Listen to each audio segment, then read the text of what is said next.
Hello everyone, welcome back to my channel. I'm Rachel Ratliff, and today I just wanted to come on and give a better understanding of what third-party Disney guides did, as my other videos have been getting a lot of interest, more than my other videos, and I realized that most people don't understand what we did. I didn't even know what a third-party guide was until I got the job, so I'm going to give kind of a brief explanation.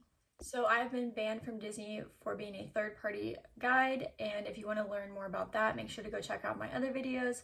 But I just want to kind of sum up what a third-party guide did. So firstly, my main job was to secure lightning lanes with the Genie Plus system. So I am getting on their app and purchasing the Genie Plus on their account. They know this, they're aware of this, we explain this. But there is a very strategic order to the Genie Plus system depending on the time of year. Certain rides sell out for the day before others, so because I'm in the park so much, I just kind of know the order of when to do things and stuff like that. So that's how we're maximizing people's ride time, is just knowing when to book stuff and the things that won't get a long wait time to do in between while we're waiting for the next lightning lane and stuff like that, just to keep the day flowing consecutively without the guests having to think about it. We try to keep the wait times 20 minutes or under. And usually I'm able to do that. Sometimes rides go down, things happen that are out of our control, but I am just making the day seamlessly flow and without the people having to worry about it, without them having to pull out a map and look how to get from one ride to the other, and just taking all the stress off of that.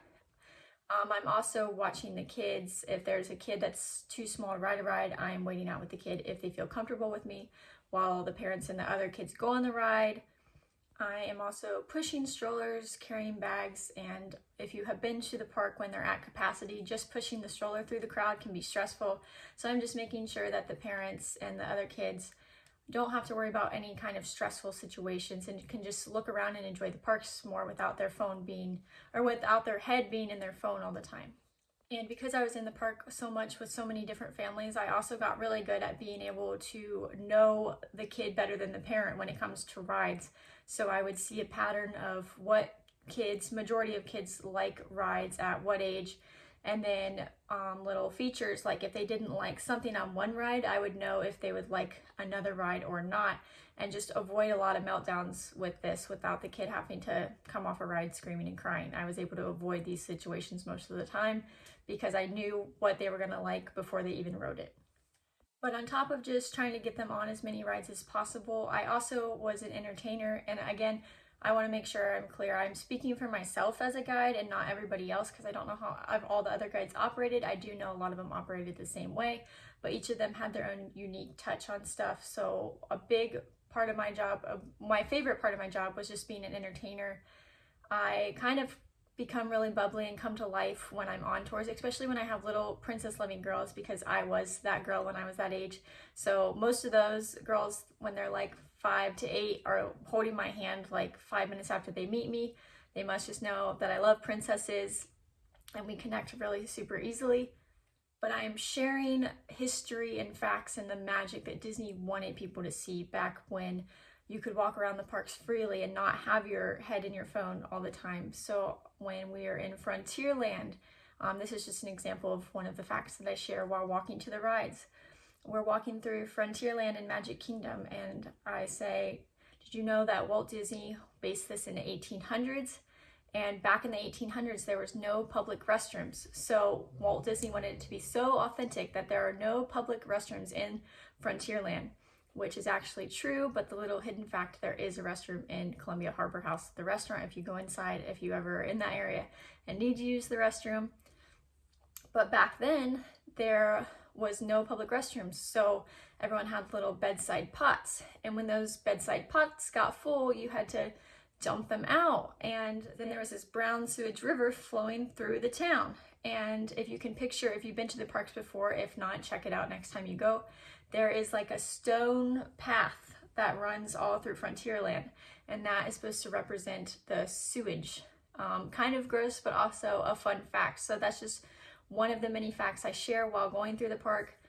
And again, this is why I didn't know that third parties weren't allowed, because I'm originally from Ohio, so I grew up going to Disney, but I never used a third-party guide, didn't even know about them. It is a very word-of-mouth business we're not going around in the parks and handing out business cards and doing all that. It's a very word of mouth business.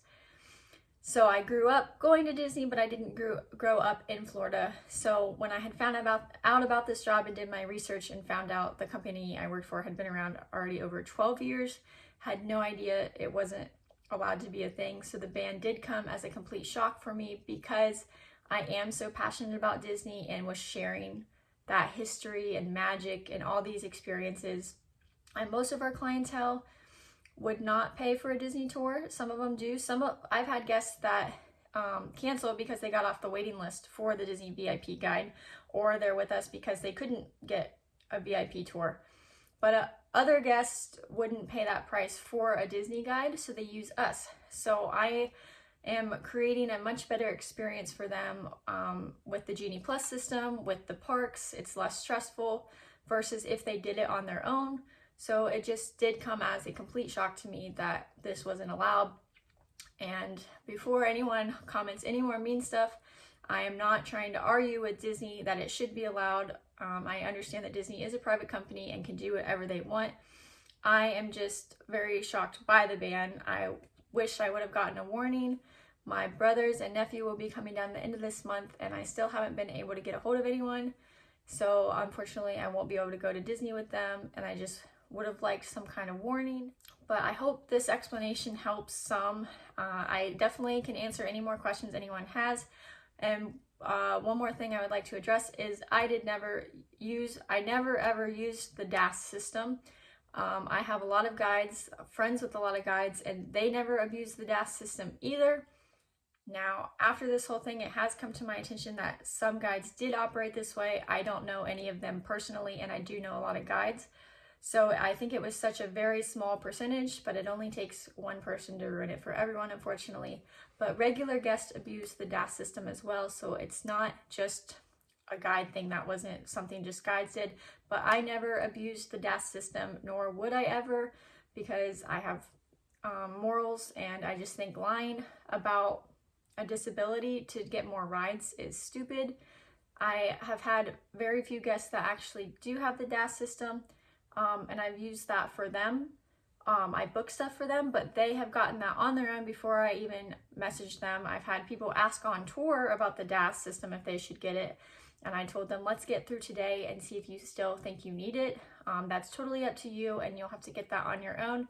And then after their day, they see that we've done pretty much everything they wanted to, so they don't even need it, because the wait times have been low, so their kids were fine waiting in lines.